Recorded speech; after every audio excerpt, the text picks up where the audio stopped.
Hello, everybody. Okay, so this class is all about the most important thing at the time. And so, right now, the most important thing is understanding the times that we're actually living in right now. And so, what that is quite simply the idea of the coming of the Moshiach. Okay, so we have a new participant with us. And I don't know how much you know about Moshiach. How much are you familiar with? Not much. Okay, great. So we'll start at the beginning. So Moshiach is a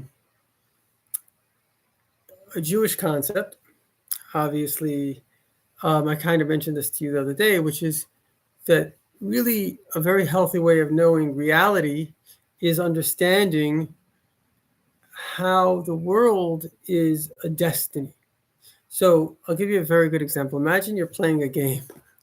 Let's say you're playing soccer, and you get on the field in the middle of the game, but you have no idea that this is just the game. So what do? You get onto the field, and like people are kicking a ball, and it's going here, and then eventually you learn how to kick a ball. Then people take a recess. You're like, why are you taking a recess? I thought it's about. And then they stop. Like, why'd you just stop? So in other words, you can be in the middle of reality, but you don't realize that you're in a game. And this whole reality has a goal, it has a destiny, it has a destination. And so if you just stop for a moment and realize that this world is basically God has a vision and you're in his vision, then suddenly the whole thing can make sense. And a good example of this is that the brothers of Joseph were like in this crazy story. It's like they're coming and they just want some food and they're getting arrested and da. And then suddenly with two words, the whole thing changes. He says, Ani Yosef, I am Joseph. And like, oh, okay, that's what it was. It was a game that's being played for a purpose. And so the same thing is with this world is that if you don't realize that you're in, it's like Ani Hashem, I am God, right? It says that Abraham, he went out to discover God. He was like very, very intelligent. He was 3 years old. He was a brilliant young child. And he's like, who made this world? And he thought, well, maybe it's the sun made the world. But then the sun set. He says, no, whoever made the world has to be in the world. Otherwise, it can't be functioning. Maybe it's the moon. And the moon set.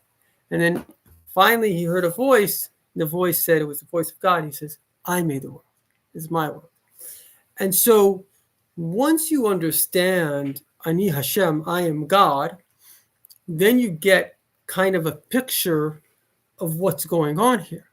You, as I mentioned this the other day, you are part of his story.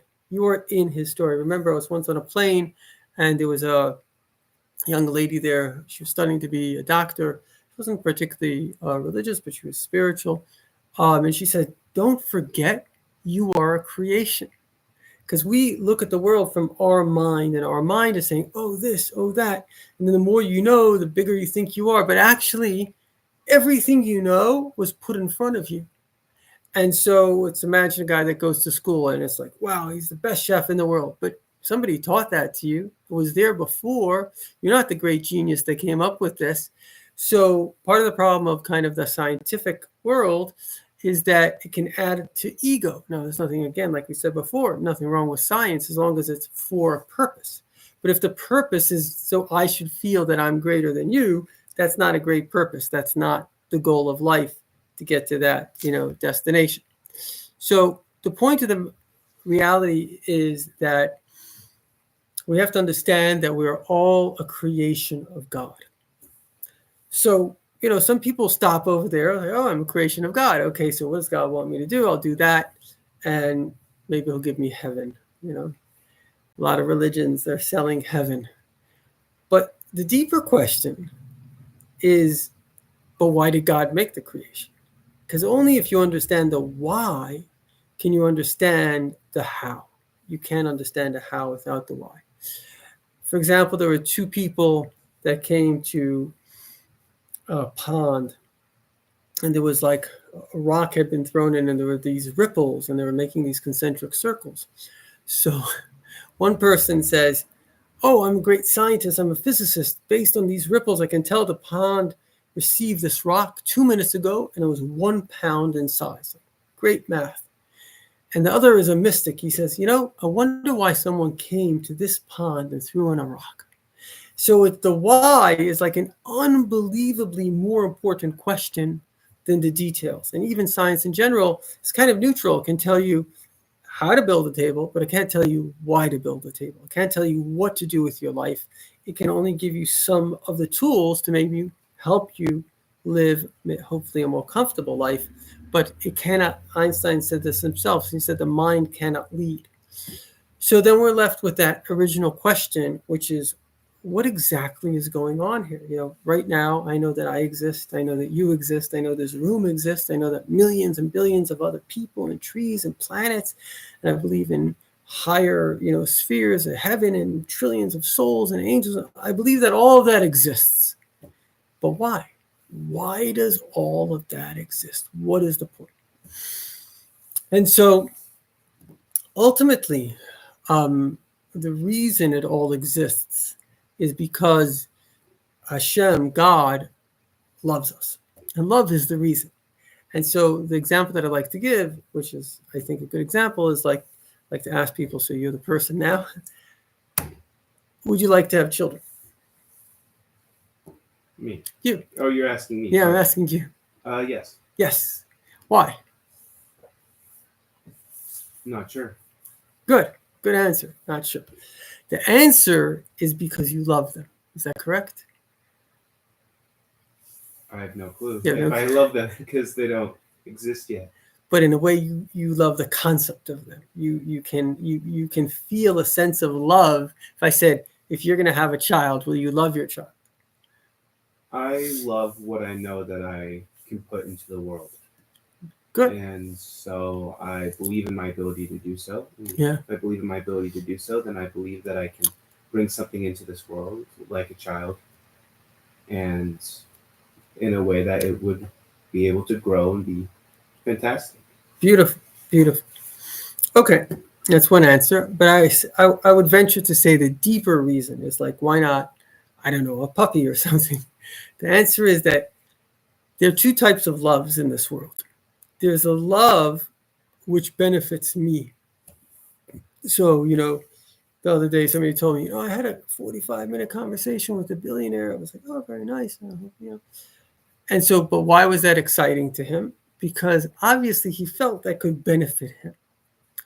Then there's another kind of love. It's the love of respect. So, for example, Jonathan and David, they say they had a great love, even like a man and a woman. In other words, a healthy relationship is not one that I'm using you, but it's an honor for me to be connected to you. And that's, in truth, the real reason, or a healthy reason, that women will marry men, is because they have a respect. And it's an honor for me to give to you. That's why, as John Gray, who's a big researcher, says that when women marry, they put on a Mr. Fixer Man hat, and they're like trying to give you advice. And you say, the guy might be like, whoa, I was pretty good without all this advice. But point is, when somebody loves you, they give you the freedom to be, but they also give you their advice because they want you to succeed. They want you to be proud of yourself. And so in a healthy relationship, unfortunately, there's a lot of unhealthy relationships, which is when a person doesn't respect themselves. So if you don't respect yourself, how can you respect someone else? And so then a lot of times, this guy once gave me a line. He says, God made it that people should love people and use things. And often we screw up those two things. So in a healthy relationship, it should be an honor to be able to be of service. And in fact, they have different societies of where people live very, very long. And this one, I saw this TED talk, and this one researcher, so she shows this picture of this very sour-faced man. He's over 100 in this. And she says, well, it doesn't seem like happiness is the key. And she said that this man had, I don't know, his niece or something, And she was caring from one of the big factors of longevity is like good social structures. And she said, and she told me it's an honor for me to care for him. It's like in a healthy society, we respect people. And I just saw this thing because it was Holocaust Memorial Day yesterday, and this survivor, she said, no matter what, you have to believe in humanity. In other words, like, how did the Germans, and we see this with the Arab Nazis and terrorists, how did they fall so low? What did they do? And ultimately, they didn't respect themselves, because no human being that respects themselves can really harm another human being. It's only when we lack our own self-esteem, which can come either, you see, there's something called depression and repression. Depression is when a person may feel shame, and in a sense that it's kind of like the ego goes against the person, and so that can kind of repress them or depress them. But there's something else called repression, when somebody else shames you. Now, that doesn't affect you unless you believe it. And if you believe it, then you have a negative self-image. That's what I was mentioning earlier today, that the negative self-image person becomes jealous, of the positive self-image person, right? So this is a really important concept, and that's kind of the basis of anti-Semitism. It's like this kind of jealousy where those people that are feeling in a way negative about themselves, then project. And that's why it's so interesting to see, let's say, these survivors that went through hell, but still they have innately a positive self-image. And that's why they're saying, oh, you just have to love and be good, because coming from a healthy background, they want there to be a better world, etc. So getting back to this point is that there are two types of love, right? There's the love where, let's say, I love you because I need you or I want something from you. And then there's another kind of love, and that's the kind of love, a healthy kind of love, which is I respect you. And because I respect you, I want what's good for you, right? I want to be of service to you. Now, this is very, very deep. Which kind of love do you think God has for us? I would say, in the way that parental love, I guess, seems to be the common theme of love from God. Right. So. Okay. So you're saying parental love. Yes. Now, but I would say it's a healthy parental love. In other words, it's even in a certain sense the deepest kind of love, which I would, just to bring it out in a better way, it's almost like a love of a friend.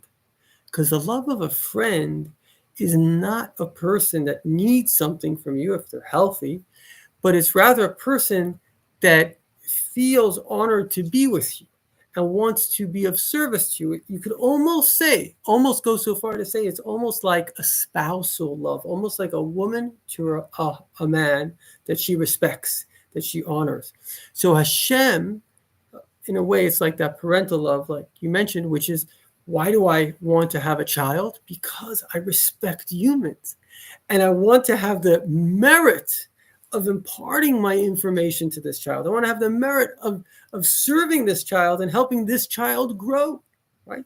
In a way, anybody that's healthy wants to share their knowledge. And you see, look at the internet, you've got billions of pages, and many, many people are sharing their knowledge for free, because a healthy person has a certain sense of humility. And when you have humility, you look at the other and you kind of see the other in a special way. In fact, just a side note, one of our great commentators, Rashi, says people think that people think like they think.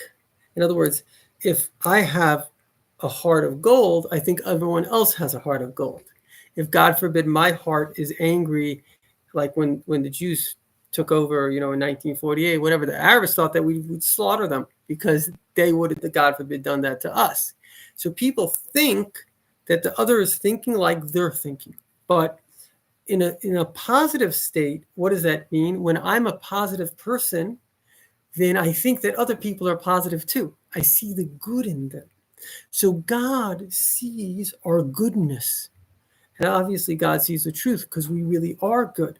Now we have challenges that we have to overcome, and all of those things are only for our growth. Everything God did is only for our growth. So some of you just joined recently. Thank you for the thumbs up there. But I just want to give you a little bit of a recount. We're giving a class which is about the times of Moshiach that we're coming into. And then we're giving a background of what is the times of Moshiach. And we gave a good example, which is, imagine you come into a soccer game and you're like a football game, wherever you're from in the world, and you start off and you're like in the middle of the game. So you walk in and it's like, what's going on? The ball is going here, the ball is going there.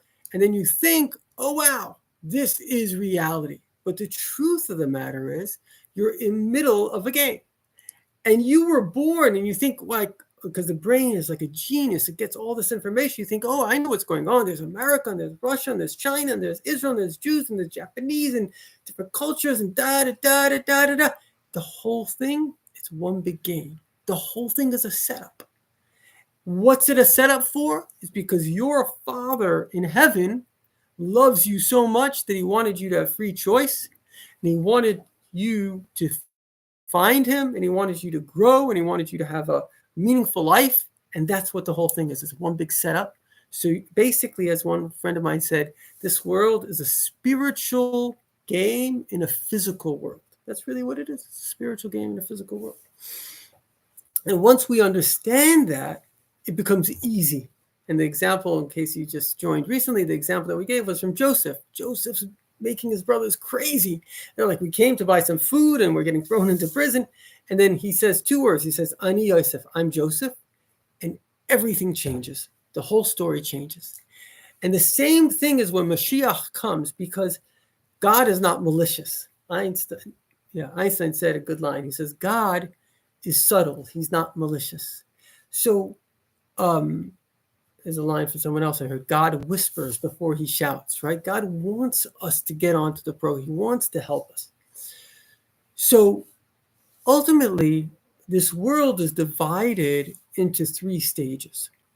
The first stage is the vision of God, which is he would make a world, and he would make me, and he would make you, he'd make all of us.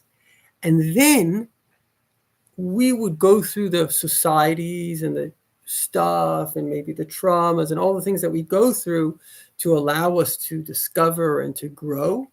And then there would come a messianic age.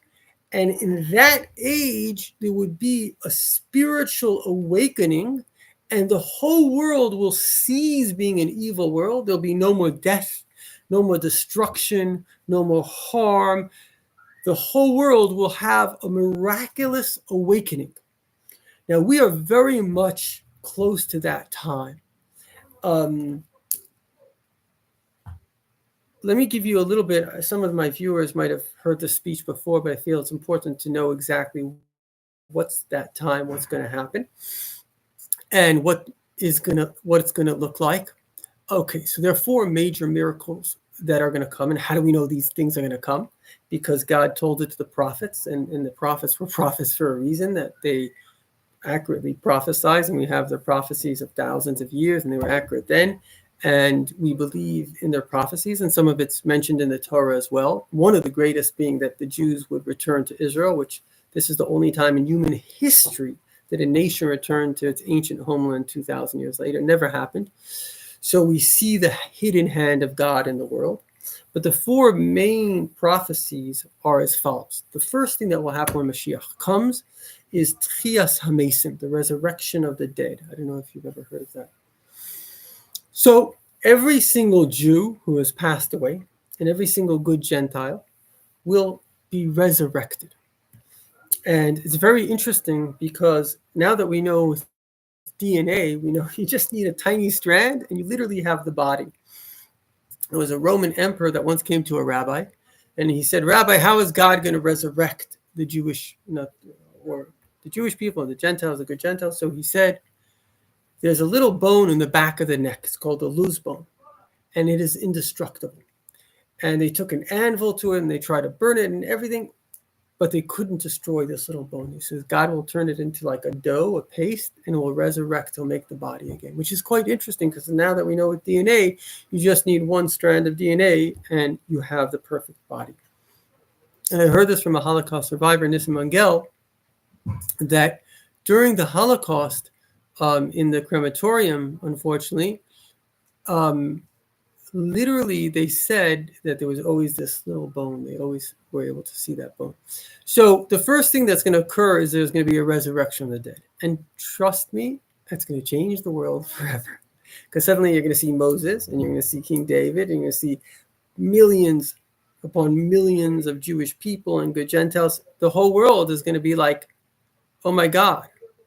And also, it will be clear that the religion of the Jewish people is a correct religion because God wanted to sow some of the Jewish ideas into the world. So he used Christianity and Islam and, as I mentioned, other systems. However, ultimately, Judaism is a unique religion. I don't know if you know this, but there's something called the 7 Noahide laws. Are you familiar? So Judaism, most religions kind of have a my way or the highway attitude. And Judaism says it doesn't have to be my way or the highway.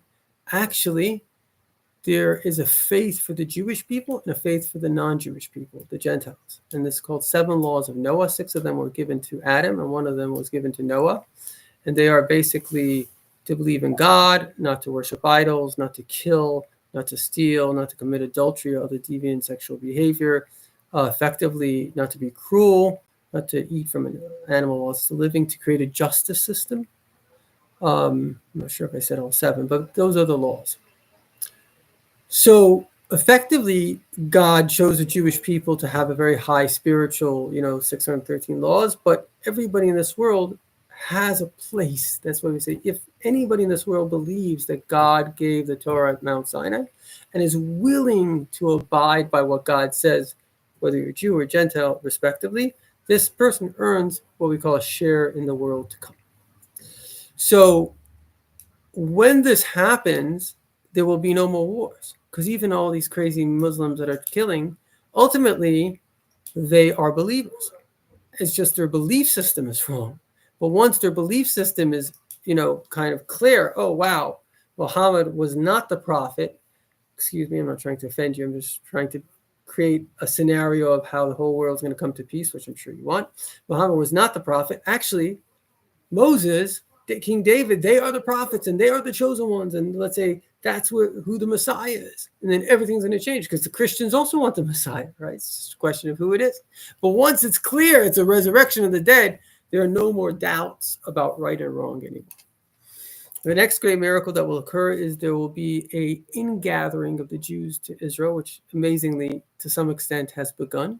But it will be on a massive scale. Clouds are going to come down. And it's going to be like a port key. You're going to step into the cloud. It's going to magically transport you to Israel.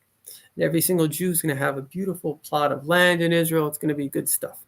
The next thing is that the Holy Temple, it's in the sky, and it's coming down to Jerusalem. You're familiar, of course, with the Holy Temple and the location. We had 2 holy temples. One was built by King Solomon that lasted for 410 years. And the second one was built by Ezra and Nehemiah, and it lasted for 420 years. Yeah, 410 and 420. The first was destroyed by the Babylonians. The second was destroyed by the Romans. And that's the story. So when that temple comes, it says, Ki vesi bezu yikare l'cholam, and this will be a house of worship for all people.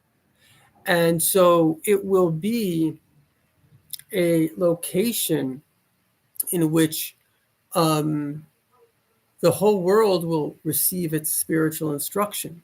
And it speaks about amazingly already begun that, Gentiles are being Jews on their shoulders as like a present to the King Moshiach. And every Jew will have many Gentiles. It says, V'hayu malachim umnayich, that kings will be your servants, or basically the Gentiles will want to be associated, which already is happening now. Again, we discussed this earlier today, there's anti-Semitism, but it's not the real story, because the real story is that the vast majority of opinions about Jews in the world is positive. In India, there's a 70% support for Israel. And so there is a very, very profound, and I mean, the fact that this is occurring is miraculous, right? For thousands of years, Christians, they were actually worse than the Muslims in terms of their murder to the Jewish people. And so the fact that there's a big turnaround, I don't know how much you know about the evangelical movement, but the whole premise of the evangelical movement is that the Jewish people are the chosen people and that we too can be chosen. In other words, they don't have replacement theology like the Catholic Church has said, oh, well, God has rejected them, which is why the Catholic Church has some problems with Israel, because it's like, why are they back? But the vast majority I mean, I shouldn't say the vast majority, but hundreds of millions of Christians are evangelical. And this is their premise, that the Jewish people are the chosen. So it's like, there's a miracle in our time. I was once around a table, I was giving a class, and 2-3 of the people were like, 2 of them for sure, they were Christians. And one of them tells me she cries for Jerusalem every day. I was thinking, well, I'm Jewish. I don't cry for Jerusalem every day. I love Jerusalem. So I said to her, why? So she goes, I don't know. And the other lady that was there also, she was like, yeah, I also don't know. And so the answer is, I realize that it says that God, the heart of kings is in God's hands. In other words, that there was a time that maybe they were meant to persecute us, maybe for our growth, whatever it was. But now is a time where those that are seeking truth, God is leading them towards the truth.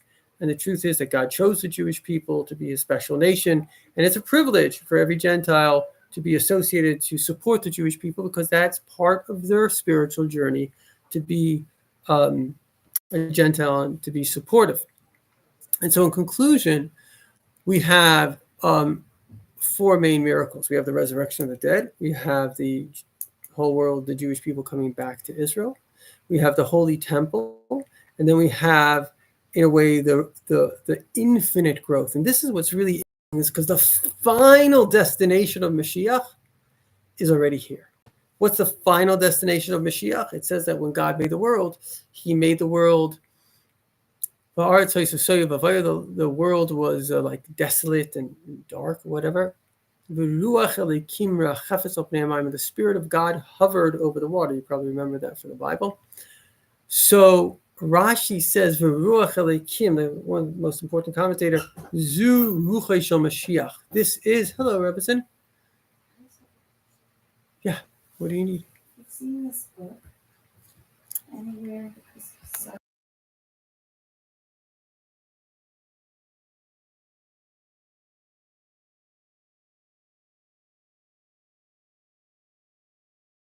So, the Spirit of Mashiach. And it's very, very interesting because it uses a word, every word in the Torah is exact. It uses the word mirachefes. Now, mirachefes is like another word. It says al goizolav yirachef, that the eagle, it kind of hovers over its nest because it's very strong and it doesn't want to crush its chicks. And so this idea of hovering is the final stage of redemption. In other words, where you have this relationship with God that is like a pulse, that God's inspiration comes to you and you learn something and you download it, and now you made like a internal growth, and now you're ready for the next one. And that's the ultimate goal, that we reach a point of infinite growth. And it's not a simple thing, because to grow is not easy. One of the things that people hate the most is change. But we're going to reach a point like the bird that's flying in the wind. You know, whenever you fly, you're like pushing back. Or the fish that's pushing back. We're going to be able to, thanks for all the thing, we love you too. So all the things of life, what they're going to do is they're all pushing in the right direction. They're all like everything you see in here, you're going to learn how to grow all the time. In a way, this is started with Baal Shem Tov, and Baal Shem Tov was the great Hasidic master.